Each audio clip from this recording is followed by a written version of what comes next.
បាទនៅថ្ងៃយប់ទី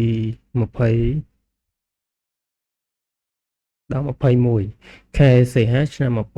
1968សហភាពសូវៀតបានលើកកងកម្លាំងរថក្រោះជាច្រើនចូលលុកលុយប្រទេសឆេកូស្លូវ៉ាគីដើម្បីផ្ដួលរំលំរដ្ឋាភិបាលឌុយសិចហើយលើកលោកគូស្តាវហ៊ូសាក់ឡើងជំនួសពេលនោះយ៉ាងហោចណាស់ក៏មានទ័ពសម្ព័ន្ធវ៉ាសូវី80,000នាក់ដាក់ប្រចាំការក្នុងប្រទេសឆេកូស្លូវ៉ាគីដែរចំណុចទី1.3ចលនាបដិវត្តន៍ឆេកូស្លូវ៉ាគីនៅសតវត្សទី1980ជីវភាពរបស់ប្រជាជនឆេកូស្លូវ៉ាគីធ្លាក់ចុះដុនដាបខ្លាំងដោយសារវិបត្តិសេដ្ឋកិច្ចរហូតដល់របបកុម្មុយនីសត្រូវរគូលរកើ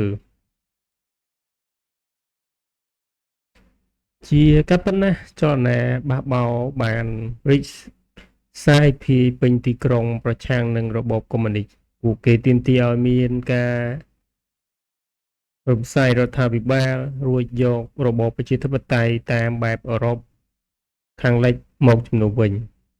គប់ជួនពេលនោះនយោបាយកែតម្រង់នៅសហភាពសូវៀតនៅក្នុងតំណែងលោកហ្គូប៉ាឆៅហាក់ដូចជាជួយជំរុញសភាពការនៅប្រទេសឆេកូស្លូវ៉ាគីឲ្យមានសន្ទុះកាន់តែខ្លាំងក្លាឡើងថែមទៀតនៅខែវិច្ឆិកាឆ្នាំ1988មានវងបាតកោដើរដង្ហែក្បួនច្រើនកកកតាមដងវិថីនានានៃទីក្រុងប្រាកកាន់ដៃបដាស្រែកទាមទារឲ្យរដ្ឋាភិបាលកុម្មុយនីសចុះពីតំណែងក្នុងរយៈពេលមិនដល់1ខែផងរដ្ឋាភិបាលកុម្មុយនីសបានលាលែងពីតំណែងសភាជាតិបានបោះឆ្នោតជ្រើសរើសមេដឹកនាំថ្មីគឺលោកវ៉ាក់ស្កាវហាវែលដែលមាននានាការទៅរករបបប្រជាធិបតេយ្យរបបកុម្មុយនីសបានបញ្ចប់ជាស្ថាពរដោយគ្មានការបង្ហូរឈាមដែលគេមិននឹកស្មានដល់ថាវាងាយស្រួលដូចឆ្នេះសោះចំណុចទី1.4ការបែងចែករដ្ឋ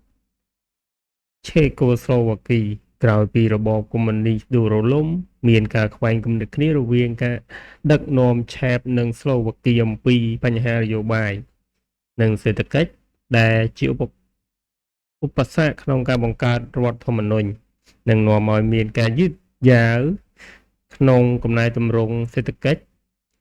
នៅពាក់កណ្ដាលឆ្នាំ1993មេដឹកនាំនៃរដ្ឋទាំងពីរបានពិភាក្សាអំពីការបង្កើតប្រទេសដាច់ដោយឡែកពីគ្នាគឺរដ្ឋឆេបនិងសាធារណរដ្ឋស្លូវ៉ាគីនៅថ្ងៃទី1ខែមករាឆ្នាំ1993សាធារណរដ្ឋទាំងពីរបានកើតឡើងជាផ្លូវការនិងស្របច្បាប់